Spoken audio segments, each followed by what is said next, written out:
Hello everyone, welcome to the Crochet Learning Corner and Lesson 1. It's Siona from Honouring ME Crochet and the Hooked on Crochet Club, and I'll just wait a little while, see if anyone joins me live to start with. But what we're going to learn tonight is exactly what I'm doing now, which is creating a chain, which is one of our most basic steps. And learning the foundations, learning all the skills you need to make this is going to make it much easier to learn the stitches and what we need to do for the future lessons. Okay, so what you've just seen me doing is what you will one day soon, hopefully by the end of tonight, maybe not the end of the lesson, but at least the end of tonight. And I will go over it slowly. But I see some of you are starting to join in. So I will try and keep an eye on the comments. I can't promise to answer them all straight off, but I will do my best. And for those of you that are watching afterwards, feel free to comment, tag me, send me a message if you've got anything that you need clarifying. So I hope you also have received the download. If not, I did save a copy to the group, so you can download it from there. Otherwise, I can also email it to you. If you're watching on YouTube after this, because I will save it there as well to a playlist, then you can contact me directly from there. I'll put a link for it as well. Try to remember. Okay, so I'm going to get started. I don't expect many of you to join me live. But what we're going to learn tonight is to do a yarn over and a chain. And there's some tips and things we're going to cover along the way as well. So these are the skills that once you can do a yarn over and a chain, you should be able to manage any of the other stitches. So while it might seem rather boring to just sit there and practice the chain, and I know that you'll want to start doing more, I really encourage you to get comfortable with what you need to do to make a chain, because it will make it much easier to do the other stitches, and the chain is going to be in a lot of the things that you make, so it isn't a skill that you won't use again. Alright, so one of the first things you got to make sure of as well is that you have the right size hook for your yarn. Now this one's not an oval on the end, so this is a 4mm hook and I'm using a DK weight yarn. So if you are struggling, that could be one thing to look at. All the yarn comes with a recommendation for hook or needle size.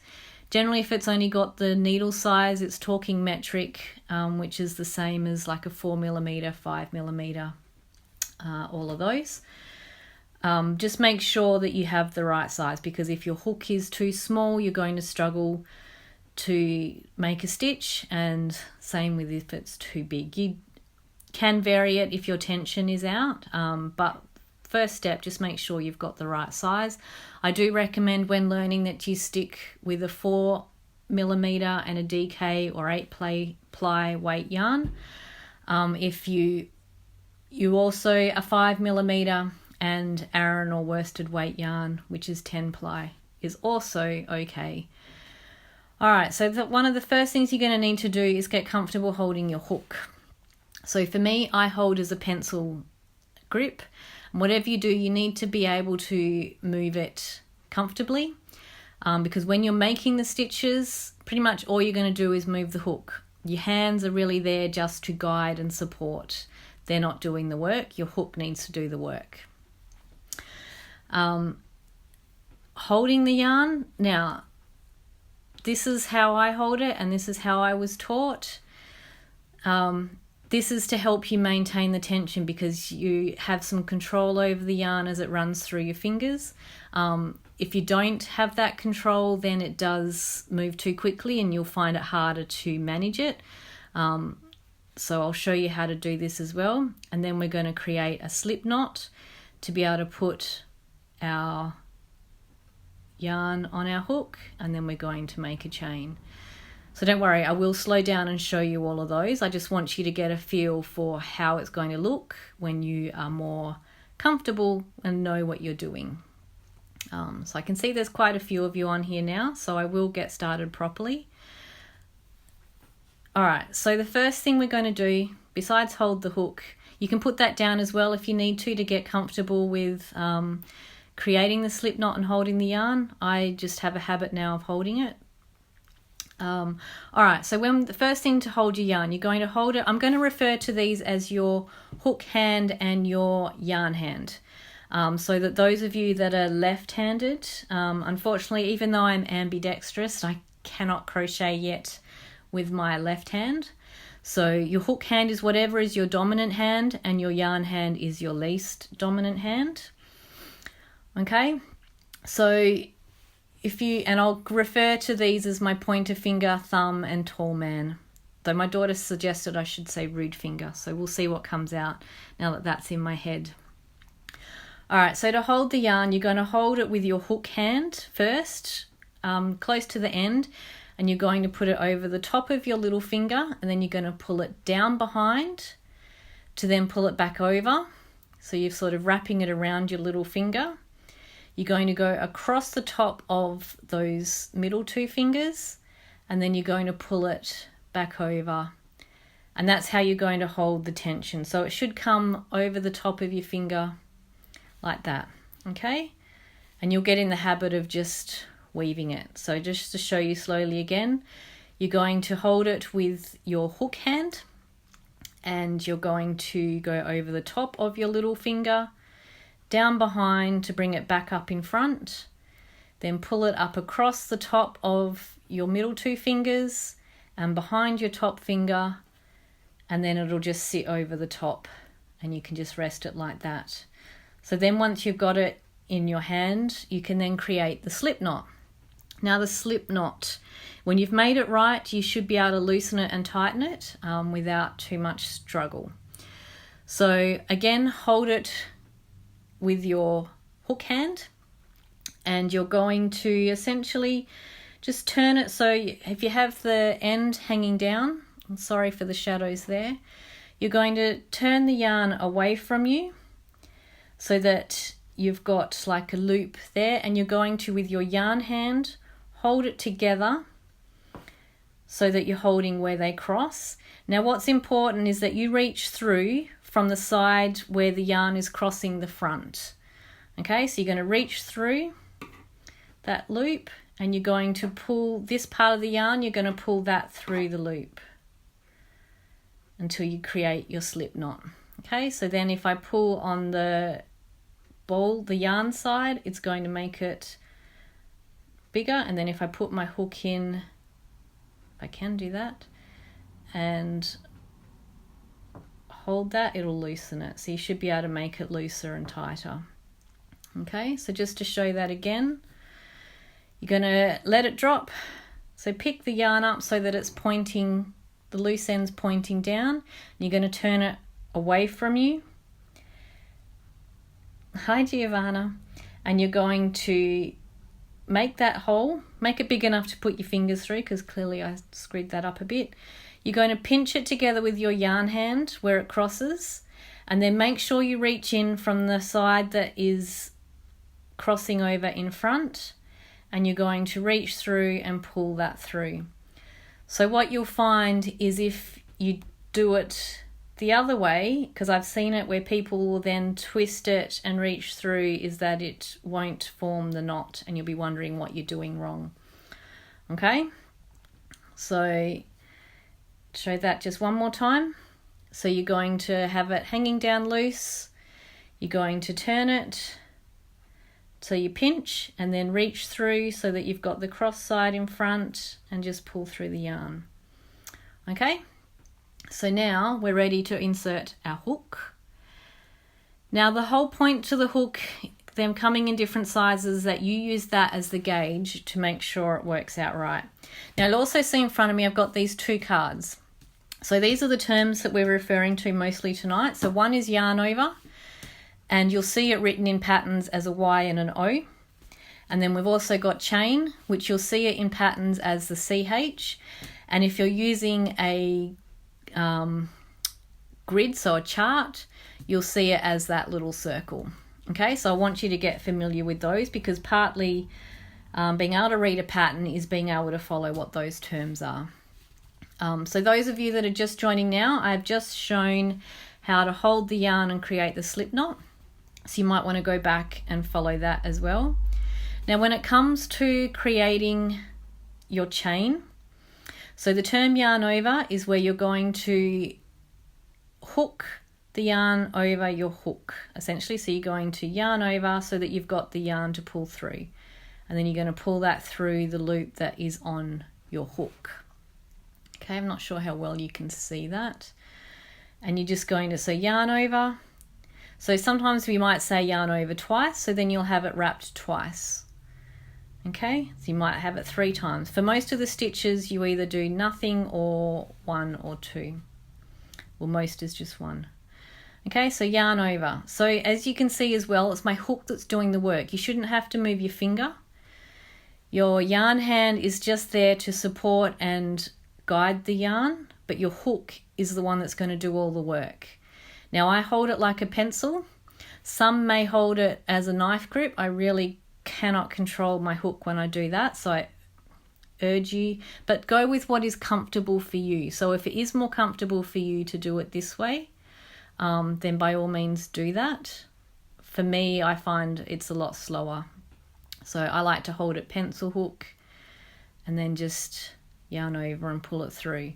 So when you're getting your chain consistent, so if you look at this one, it's not an overly consistent chain and it's quite loose. Now that can be okay to start with, because when you work into the chain for rows, it can be quite difficult to insert your hook into them.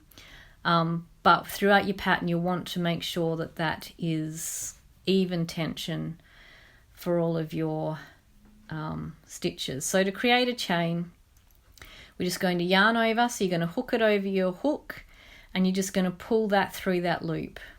Okay, so just yarn over and pull through. Now as I'm doing it, my yarn hand, I tend to climb up that chain as well, so that I'm always holding the stitch just at the base of the hook, and I find that that keeps the stitch still and my hook can do its work by doing the yarn over and pulling it through. So I hope that makes sense for you. So what I want you to practice is just that chain. So this is really all this first lesson is tonight, is just getting that chain, because all of these skills that you're learning for this form the foundations for what you need for the stitches that we'll cover tomorrow. Okay, so your aim to practice tonight is to make a chain that is consistent like this. Now also to keep it even. So I have had some at my workshop where somehow they've been twisted. So if you look at this, I'll try and move it a bit closer. If you look at the chain, you can see you've got little V's, and this is what the top of your stitches are going to look like. So you want to get familiar with looking at those. And then if you turn it over, if I hold it sideways, you can see little bumps. Now I generally count the bumps. Can't see it too easily, I don't think, on the camera, unless that's just my eyesight. And the bumps is what we're going to work into. So you want them to be not too tight, because if you've made it too tight, you're going to find it even more difficult to see those. But if you look at the guide as well, there are some pictures in there to help explain what I'm showing here.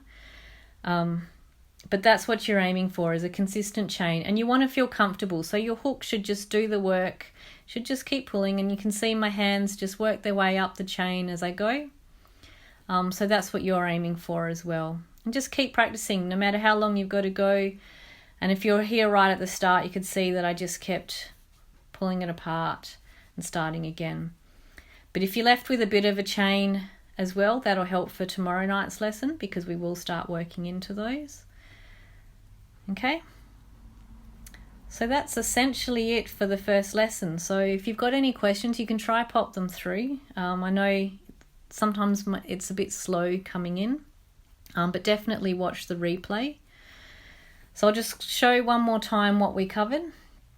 All right, so we could put the yarn on our hand. So our yarn hand is there to control the tension. So we go over the top of the little finger, down behind, pull it up across, and then behind that top finger so that it just hangs loosely. Create the slip knot by turning it away to create a loop and holding it with your yarn hand to pinch, and then keeping that crossed part in front. You're going to reach in from that side and pull some yarn through to create your slip knot. And then you should be able to pull on that to make it looser and pull that way to make it tighter. And then put it on your hook. Then your yarn over is essentially, so when you first start as well, you're going to feel like you've got a million fingers going all over the place. So your grip, keep it relaxed.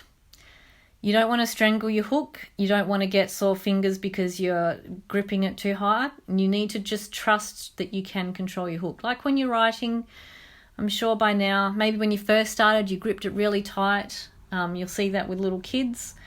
So just relax and trust your hook. So yarn over, you're essentially just pulling the yarn down and up so that it's resting on top. So if you hold that there, it keeps it still, and then you're just going to pull that through. And trust the hook to pull that through. That's what the hook's there for. You might get a little bit caught sometimes. Your yarn might split. Just take it slowly when that happens. Just yarn over and just keep pulling it through. Then if you can get comfortable doing that, then tomorrow night it's going to be much easier with the stitches. Okay, so just sit there and practice tonight. Sit so that you can do it essentially without looking. And you can see I'm not having to do much with this hand. It's because of the way my hand is holding the yarn, it just maintains the tension. You can use that top finger to pull it away if it's getting too loose, and that just tightens it until you get a bit more of a grip. And then just make sure you're only moving the hook.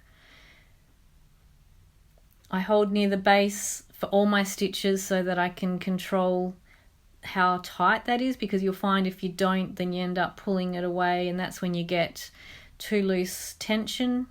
It makes it a bit harder to control.